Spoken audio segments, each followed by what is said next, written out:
ሰላም እንዴት ናችሁ? ዛሬ ይዘንላችሁ የመጣነው በእግር ኳስ ታሪክ ውስጥ የተፈጠሩ ነገር ግን እስከዛሬ ድረስ መልስ ያላገኙ 5 የእግር ኳስ ሚስጥሮችን ነው። የመጀመሪያውና አንደኛው በ1966 የዓለም ዋንጫ ደጎስት ጎል በእግር ኳስ ታሪክ ውስጥ ትልቅ የዳኝነት ክርክርን የፈጠረ ሲሆን በእንግሊዝና በምዕራብ ጀርመን መካከል በተደረገ የፍጻሜ ጨዋታ የእንግሊዙ ጆ ሃርትስ የመታውን ኳስ አግዳሚ መቶ መስመሩን አልፏል ወይስ አላለፈም?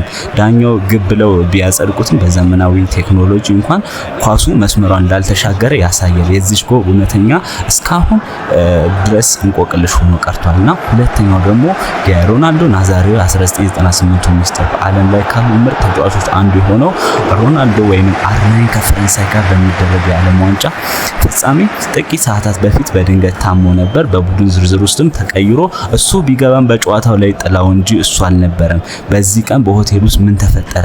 ይህ ብራዚላዊ ትልቅ ሚስጥር እና ታሪክ ነው።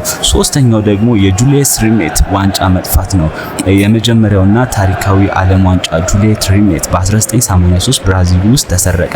ሌቦቹም ዋንጫውን አግልጠው ሸጡት ተባለ እንጂ እውነተኛው ዋንጫ የት እንዳለ ወይም ምን እንደሆነ እስካሁን አልታወቀም። በእግር ኳስ ታሪክ ውስጥ ትልቅ ሚስጥር ሆኖ እስካሁን ቆይቷል። አራተኛው ደግሞ የስቴዲየም መናፍስት በተለያዩ ስቴዲየም ውስጥ በቮልቪያ ውስጥ ለምሳሌ በሚገኘው በሄርናንዶ ሲሌሲ በጨዋታው እየተካሄደ ያለ ሰዎች ሲሮጡ ወይም በደረጃው ላይ ሲጓዙ በካሜራ ይታያል። እነዚህ ምስሎች መናፍስት ናቸው ወይስ በካሜራ ስተት የሚለው ጉዳይ ለብዙዎች አስገራሚ መልስ አልተገኘለትም ለዚህም ክስተት። አምስተኛው ደግሞ የሼክ መንሱር እውነተኛ ሀብት መጠን በእግር ኳስ ዓለም በገንዘብን እየቀየሩት የነዚህ ባለሀብቶች በክለቡ ላይ ያወጡት ገንዘብና የስፖንሰርሺፕ ስም የሚያዘዋውሩበት ቢሊዮነር ምንጭና ትክክለኛ መጠን ሁልጊዜም በምርመራና በሚስጥር እየተከበበ ነው። እነኚህ ናቸው አምስቱ። እንግዲህ ዩቲዩባችንን ሰብስክራይብ በማድረግ አብራችሁን ላይክ ኮሜንት አድርጉ እና በእነዚህ ላይ በእያንዳንዱ ላይ በዝርዝር እንድንሰራላችሁ ከፈለጋችሁ ኮሜንት ላይ